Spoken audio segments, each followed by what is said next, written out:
Sabe aquelas grandes histórias que todo mundo conhece? Muitas vezes, o lugar onde elas aconteceram é tão importante quanto os próprios heróis. E hoje, a gente vai mergulhar em um desses lugares, uma pequena faixa de terra que virou um palco gigante para impérios e lendas, provando que, às vezes, a geografia é quem manda no jogo.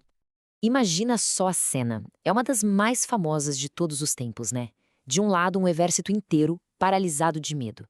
Na frente deles, um campeão gigante, Golias. Do outro, só um jovem pastor, Davi. Mas o detalhe que muita gente esquece é onde isso tudo aconteceu. Não foi num campo qualquer. Foi num lugar super estratégico, o Vale de Elá. E aí que tá a grande pergunta, né? O que esse lugar tem de tão especial? Porque tantas histórias cruciais, da de Davi até a de Sansão, aconteceram bem ali. A resposta, olha só que interessante, não está só nas pessoas, está na própria terra. Vamos desvendar o que faz dessa região um palco tão persistente para a história. Então, para entender a lenda, primeiro a gente precisa entender o cenário. Vamos ver direitinho como a geografia da Cefela praticamente desenhou esse tipo de conflito.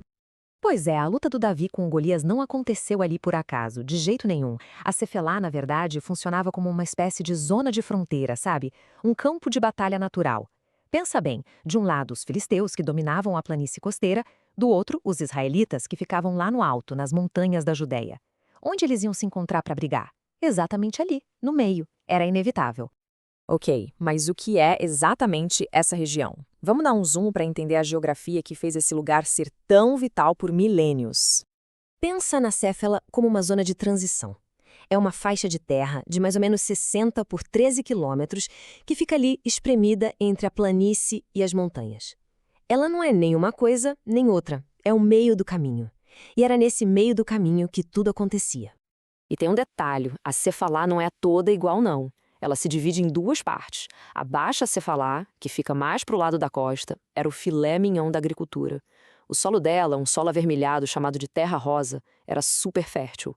Já a Alta Cefalá, mais perto das montanhas, era o oposto, mais alta, mais rochosa, era tipo uma primeira muralha de defesa para as montanhas. Então essa divisão já dizia tudo. De um lado se plantava, do outro se lutava. Ou seja, a Cefelá era o pacote completo. Tinha vales férteis para comida e colinas para a defesa, o melhor dos dois mundos. Quem mandava ali, mandava na comida e na segurança de toda a região de Judá. Era, sem dúvida, o prêmio máximo da loteria estratégica. Mas Davi não foi o único nome famoso que surgiu nessas colinas. A vida de outro personagem icônico, Sansão, foi todinha moldada por essa mesma fronteira, essa mesma área de tensão.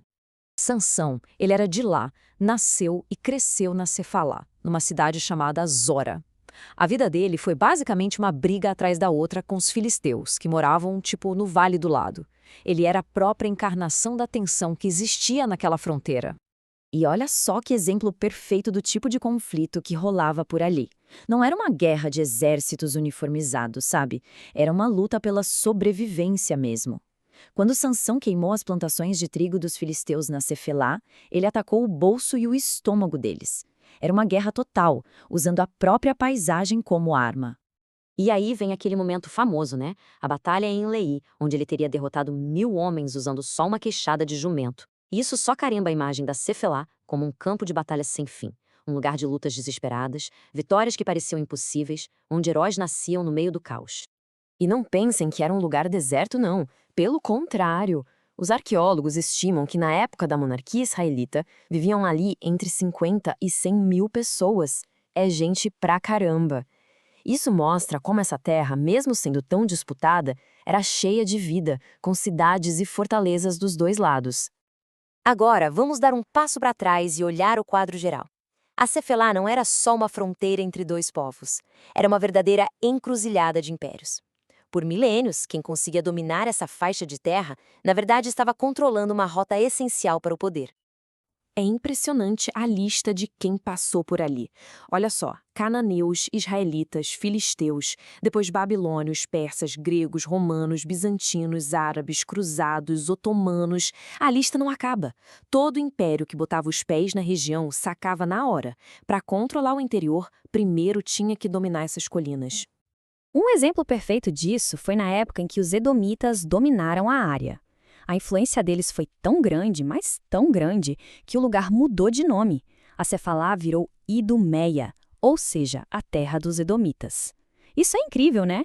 Mostra que a história não só acontece num lugar, ela muda o nome, ela redefine a identidade daquele chão.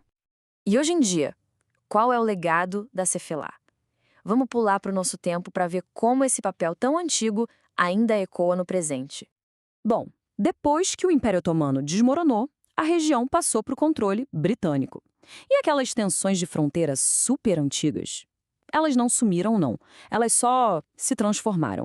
Ganharam uma nova cara no século XX, com gente nova chegando e conflitos antigos pela terra voltando com tudo. Hoje, a Cefelá pertence a Israel. É uma área linda, cheia de projetos de reflorestamento, parques nacionais que guardam toda essa história riquíssima. Mas a geografia não mudou. E por isso, ela ainda mantém aquela identidade de milênios, um lugar belíssimo, mas que continua sendo uma zona de fronteira delicada. E isso tudo deixa a gente com uma reflexão, né? Como é que um pedacinho de terra, umas colinas ali no meio do caminho, uma simples zona de amortecimento, pode coar com tanta força por toda a história da humanidade?